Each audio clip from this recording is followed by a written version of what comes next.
Good evening সবাইকে। চলে এসেছি তোমাদের জন্য ইউনিভার্সের দিক থেকে নাইট মেসেজ নিয়ে। আজকে রাত্রে ইউনিভার্স তোমাদেরকে কি গাইডেন্স দিতে চাইছে তো দেখে নাও। আজকের কার্ড হচ্ছে পেজ অফ সোয়ার্ডস।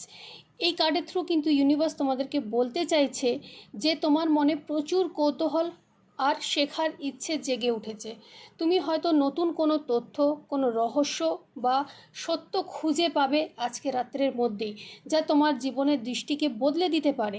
এখনই সময় সতর্ক থেকে চারিপাশে সিগন্যালগুলোকে ধরার চেষ্টা করো। বোঝো ইউনিভার্স তোমাদেরকে কি বলতে চাইছে।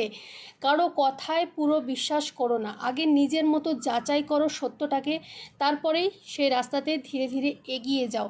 আজকে রাত্রে তোমাদের জন্য একটা রেমেডি দিচ্ছি, সে রেমেডিটা করবে। সেটা হচ্ছে রাত্রে ঘুমানোর আগে একটা নীল রঙের মোমবাতি জ্বালবে এবং সেখানে অ্যাফার্মেশন দেবে, আমি সত্য দেখি, আমি সত্য জানি, আমি সত্য গ্রহণ করি। নীল রঙের মোমবাতি না পেলে সাদা রঙের মোমবাতি জেলেও কিন্তু এটা তোমরা করতে পারো।